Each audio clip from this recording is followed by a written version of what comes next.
গল্পের শুরুতেই দেখা যাবে মিনতির স্বামী মনে মনে বলছে, এখন এদেরকে আমাদের এখানেই রাখি, আটকে রাখি, আর তারপর ব্ল্যাকমেল করে ঝাঁপি সরকারের কাছ থেকে টাকা হাতানো যাবে। এ কথাই মনে মনে বলছে মিনতির স্বামী।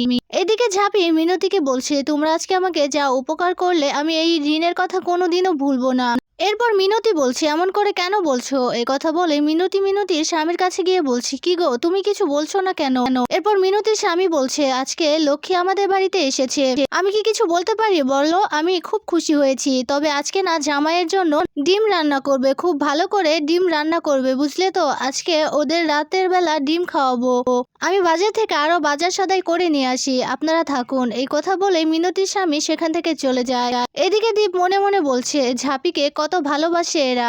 ঝাঁপিও যে নিঃস্বার্থভাবে ওদেরকে ভালোবেসেছে, ওদের পাশে দাঁড়িয়েছে, এই কারণেই তো ঝাঁপিকে ওরা ভীষণ ভালোবাসে। এদিকে দেখা যাবে সুকুমার বাবুকে ইনকা বলছে, কি করে ঝাঁপি আর দীপ আপনাদের ভ্যান থেকে পালিয়ে গেল আমি কিছুই বুঝতে পারছি না। ঝাঁপিকে কি করে দীপ নিয়ে গেল? আপনারা তখন কি করছিলেন? এই কথা বলতে সুকুমার বাবু বলছে, ওরা সবাই প্ল্যান করে এসব কিছু করেছে, তবে আমি ঝাঁপিকে কিছুতেই ছাড়বো না, আর না ছাড়বো ওই দীপকে। এরপর রনিত বলছে, কি করবেন? কি করবেন কি আপনি? এরপর সুকুমার বাবু বলছে, কিছু তো একটা করতেই হবে। আমি না পুরো উপর মহলে খবর পাঠিয়ে দিয়েছি, ওনারা এখন চেকপোস্টে আছে, ওরা এই শহর থেকে কোথাও বেরোতে পারবে না, আর সমস্ত অলিগলিতে আমার লোকেরা খুঁজে বেড়াচ্ছে ওদের। আর তখন ইনকা বলছে, না না সুকুমার বাবু, এমন করে ওদের খুঁজে পাওয়া যাবে না।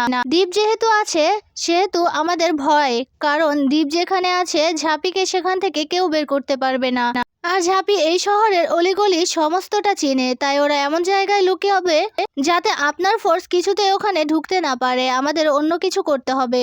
আপনি একটা ভিডিও করে পুরো পাবলিক করে দিন, যে বা যারা দীপ আর ঝাঁপিকে খুঁজে বের করবে তাদেরকে 1 লক্ষ টাকা পুরস্কার দেওয়া হবে, আর ওই টাকাটা আমি কিন্তু দেব, আপনি এসব নিয়ে চিন্তা করবেন না। এরপর রনিত বলছে, একদম ঠিক কথা বলেছো তুমি ইনকা। এরপর ইনকা বলছে, তাহলে সুকুমার বাবু আপনি এই কাজটাই করুন। ওইদিকে দেখা যাবে ঝাঁপি আর দীপ খেতে বসেছে। এরপর মিনতি বলছে, ব্যাং দিদি, তোমাদের এই ঘরটাতে থাকতে একটু অসুবিধা হবে, একটু কষ্ট করে মানিয়ে নাও। এরপর ঝাঁপি বলছে, কি বলছো কি তোমরা? তোমরা যে আমাদের এভাবে সাহায্য করেছো এতে আমরা অনেক খুশি। এরপর মিনতির সাথে থাকা সেই মেয়েটা বলছে, দেখলে তো আমাদের ব্যাং দিদির মন অনেক বড়, কোনো হিংসা নেই। এরপর দেখা যাবে দীপ ঝাঁপিকে বলছে, শোন ঝাঁপি, তুই তোর ফোনটা সুইচ অফ করে রেখেছিস তো? এরপর ঝাঁপি বলছে, হ্যাঁ। তখন দীপ কথা বলতে যাবে, তখনই হাঁচি ওঠে দীপের। এরপর ঝাঁপি জলের গ্লাসটা এগিয়ে দেয় দীপকে, এরপর জল খাইয়ে দেয় দীপকে। এরপর বলছে, তুমি খাওয়ার সময় কেন কথা বলছো বলো তো? এরপর দীপ ঝাঁপির দিকে তাকিয়ে আছে অবাক হয়ে। খাওয়ার পরে দীপ আর ঝাঁপি শুতে গেছে। এরপর চাদর নিয়ে দুজন টানাটানি করছে। এরপর ঝাঁপি দীপের দিকে তাকিয়ে আছে। এরপর দীপ বলছে, কি হলো, তাকিয়ে আছিস কেন? ঝাঁপি বলছে, তুমি কেন তাকিয়ে আছো? দীপ বলছে, কেউ এভাবে ড্যাব ড্যাব করে তাকিয়ে থাকলে কি ঘুমানো যায় নাকি?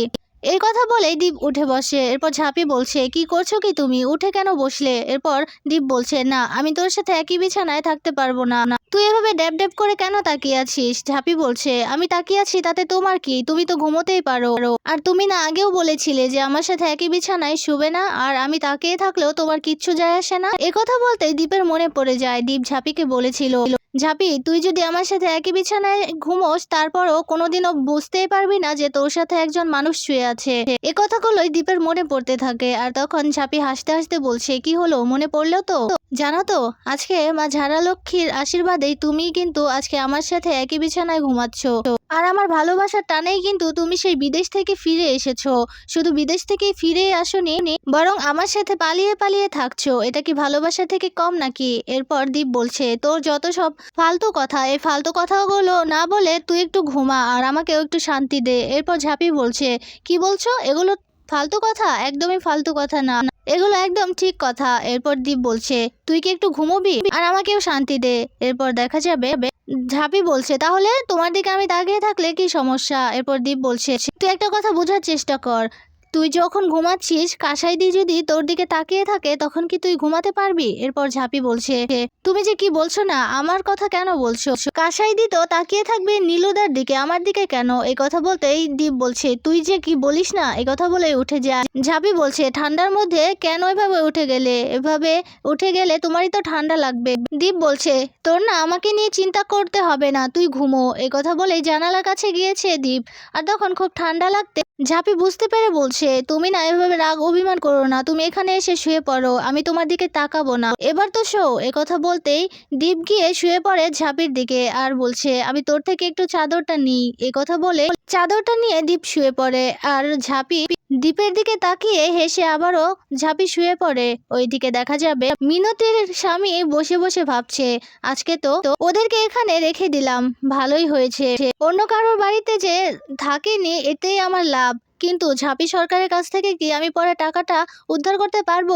ওকে ব্ল্যাকমেল করা এতটাও সোজা নয়, হয়তোবা পরে দেখা গেল আমাকে আবার কোন মামলায় ফাঁসিয়ে দেবে। একথা বলে মোবাইলটা বের করতেই সে ভিডিওটা সামনে আসে মিনতির স্বামীর। সেখানে সুকুমার বাবু বলছে যে ঝাঁপি আর দীপকে ধরিয়ে দিতে পারবে তাকে 1 লক্ষ টাকা পুরস্কার দেওয়া হবে। এটা দেখে তো ভীষণ খুশি হয়ে যায় মিনতির স্বামী। এরপর তাৎক্ষণিক সুকুমার বাবুকে ফোন করে সেই মিনতির স্বামী। এরপর বলছে, আমি আমাদের বাড়িতে ওদেরকে আটকে রেখেছি, আপনারা তাড়াতাড়ি নিয়ে যান এসে আর আমার টাকাটা দিয়ে যান। একথা বলে ফোনটা রেখে দিয়ে দরজাটা বাইরে থেকে তালা বন্ধ করে দেয় মিনতির স্বামী। এদিকে বলছে, ভালোই হয়েছে, 1 লক্ষ টাকা, 1 লক্ষ টাকা আমার হাতে চলে আসবে আর আমি 6 মাস বসে বসে খেতে পারবো।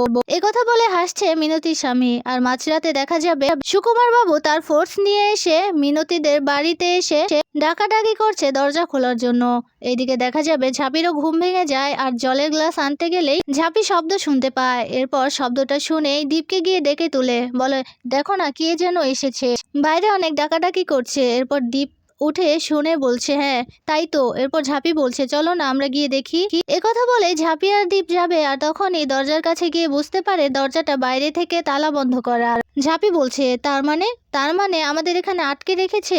এরপর দেখা যাবে দীপ বলছে, কি বলছিস কি তুই ঝাঁপি? এই কথা বলেই দীপও চেষ্টা করতে থাকে দরজা খোলার, কিন্তু কিছুতেই দরজাটা খুলছে না, বাইরে থেকে তালা বন্ধ করা আছে দরজাটা। ওইদিকে মিনতি গিয়ে দরজা খুলতেই ঘরে ঢুকে পড়ে সুকুমার বাবু সহ তার ফোর্স। এরপর সুকুমার বাবু ভেতরে গিয়ে বলছে, কোথাও পালাতে পারবেন না দীপ্তার্গ সরকার আর ঝাঁপি সরকার। এই কথা বলে ভেতরে গিয়ে দেখতে পায় সেখানে কেউ নেই, পুরো ঘরটা তল্লাশি করতে থাকে। এরপর মিনতি গিয়ে বলছে, এ কি আপনারা কেন এখানে এসেছেন আর এভাবে কেন তল্লাশি চালাচ্ছেন? এরপর সুকুমার বাবু বলছে, আপনাদের ঘরে ঝাঁপি সরকার আর দীপ্তার্গ সরকারকে আটকে রেখেছেন। এরপর মিনতি বলছে, কি সব আজে বাজে কথা বলছেন? তখনই মিনতির স্বামী এসে বলছে, তুমি এত কথা কেন বলছো? আজে বাজে কথা? আজে বাজে কথা আবার কি? আমরা তো ঝাঁপি সরকার আর দীপ সরকারকে এখানে আটকেই রেখেছি। যান স্যার, ওই যে ওই ঘরে আছে, আমি বাইরে থেকে দরজা বন্ধ করে দিয়েছি। আর আমার টাকাটা এনেছেন তো? এরপর সুকুমার বাবু বলছে, আগে ওদেরকে পাই তারপর না হয় টাকা। কথা বলতে মিনতি গিয়ে বলছে, তুমি কি করেছো এটা? ব্যাংক দিদিকে আমরা রেখেছি আর তুমি পুলিশকে জানিয়ে দিয়েছো। এরপর সুকুমার বাবুকে বলছে, আপনি যান ভেতরে। এই কথা বলে মিনতির স্বামী মিনতিকে বলছে, তুমি এত কথা কেন বলছো? খুব ভালোবাসা না ওদের জন্য তোমার? ওরা কি তোমাকে টাকা দেবে? দেবে না তো, কিন্তু এই যে সুকুমার বাবু আমাদের টাকা দেবে ওদেরকে ধরিয়ে দিলে।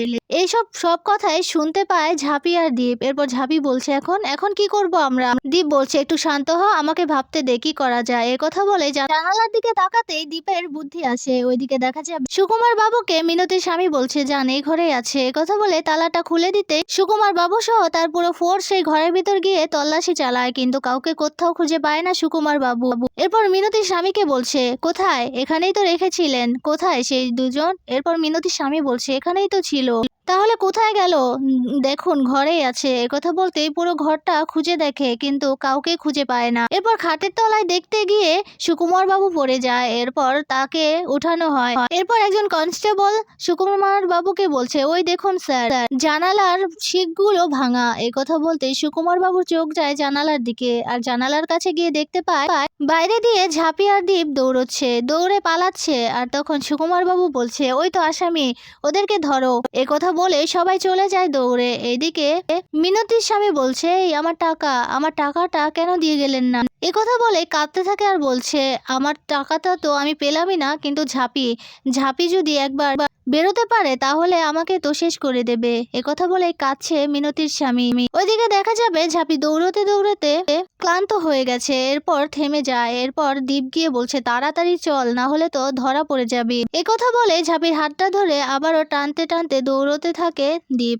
এদিকে দীপ আর ঝাঁপির পিছু করতে থাকে সুকুমার বাবু আর তার ফোর্স, কিন্তু কিছুতেই দীপ আর ঝাঁপিকে খুঁজে পায় না। এরপর 3 রাস্তার মোড়ে গিয়ে পৌঁছয় দীপ আর ঝাঁপি। ঝাঁপি পড়ে যাবে ঠিক তখনই দীপ ঝাঁপিকে ধরে নেয়। এরপর আবারও দৌড়তে থাকে আর তারপরে ঝোপঝাড়ের ভেতর গিয়ে লুকায় ঝাঁপিকে নিয়ে দীপ। এইদিকে সুকুমার বাবু আর তার ফোর্স সেখানে চলে আসে। সুকুমার বাবু তার ফোর্সকে বলছে যাও ভালো করে তন্ন তন্ন করে খুঁজো, এখান থেকে ওরা কোথাও যায়নি, ওরা এখানেই আছে, ওদেরকে খুব ভালো করে খুঁজো। ওইদিকে লুকিয়ে লুকিয়ে সবটা দেখছে ঝাঁপি আর দীপ। এরপর দেখা যাবে সেখানে একটা পুরো বাড়ি আছে, সেই পুরো বাড়ির ভেতরে দীপ আর ঝাঁপি গিয়ে লুকোয়। আর এই পুরো বাড়ির ভেতরেই চলে গেছে সুকুমার বাবু আর তার ফোর্স।